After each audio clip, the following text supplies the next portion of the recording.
Cofinancé par l'Agence française de développement, le Fonds interprofessionnel pour la recherche et le conseil agricole, l'Agence de l'environnement et de la maîtrise de l'énergie et l'entreprise Recyclivre, le projet de valorisation énergétique des déchets agro-industriels en Côte d'Ivoire, dénommé AgroValor RCI, mis en œuvre par l'organisation non gouvernementale Nitiday avec le soutien technique du FIRCA et de l'ONG Shigata sur la période 2017-2021, principalement dans les villes de Bouaké et de Korogo, vient de fermer ses portes. Le terme du dit projet a été marqué par un séminaire de restitution qui a eu lieu du 30 novembre au 1er décembre 2021 dans la ville de Korogo, au nord du pays, dans la région du Poro. Pour rappel, le projet AgroValor avait pour objectif d'accompagner les secteurs de la transformation de l'anacarde, du manioc et du karité et de préserver l'environnement par la promotion de l'efficacité énergétique par la valorisation des déchets de ces produits. Ainsi, durant 49 mois, ce projet a permis de changer les comportements en vue d'une meilleure gestion des intrants utilisés dans le fonctionnement des unités agro-industrielles. L'un des intrants est le bois de chauffe, facteur de dégradation du couvert forestier dans le cas de la transformation du manioc en attiéké par exemple par le déploiement de technologies innovantes. Les déchets produits par les unités de production d'attiéké, de beurre de karité et d'anacarde ont été particulièrement ciblés par le projet qui a diffusé des technologies appropriées à leur gestion et valorisation énergétique. Le four à pyrolyse de coques de cajou, par exemple, est une alternative crédible à la combustion des coques et permet d'exploiter pleinement leur potentiel énergétique pour les besoins des industriels. Des biodigesteurs, des bacs de décantation ou des torréfacteurs mécanisés contribuent à l'assainissement du cadre de travail et rendent en même temps possible la valorisation énergétique des jus de fermentation de manioc et des tourteaux de karité, respectivement.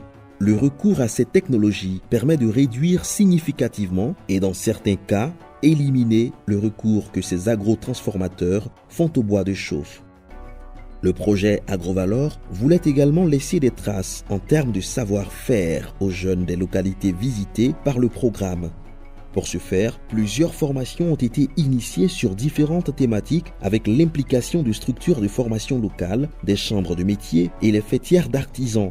L'objectif étant de former des jeunes capables de fabriquer des équipements destinés aux unités agro-industrielles bénéficiaires du projet. Ces jeunes formés ont construit 95 foyers améliorés ainsi que d'autres équipements comme des torréfacteurs ou des bacs de décantation pour un impact significatif sur 39 unités de transformation de manioc, 10 de karité et 6 d'anacarde, favorisant leur pérennité en tant que source de dynamisme économique pour leur communauté et en sécurisant leur potentiel de création d'emplois grâce à l'amélioration des conditions de travail.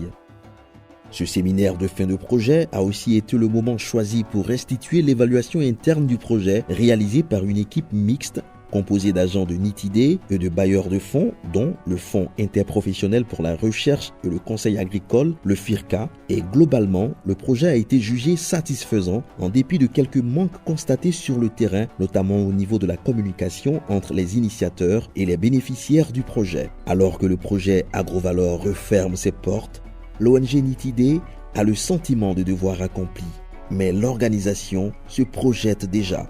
Pour Cédric Rabani, il y a aussi l'espoir de voir un réel essor des unités agro-industrielles et une autonomisation des acteurs concernés. C'est le début, puisqu'on a formé des techniciens qui sont aujourd'hui capables d'installer ces technologies, de les répandre et ainsi de contribuer à l'industrialisation du pays par l'anacarde, par la transformation du karité, qui sont des belles ressources. 2 temps forts ont clos ce séminaire de restitution. D'abord, une remise de diplôme de fin de formation aux artisans, des dons d'équipements au groupement agro-industriel et enfin la visite d'une unité artisanale de production de beurre de karité tenue par la coopérative Tcherenyime, bénéficiaire de foyers améliorés dans le cadre du projet AgroValor.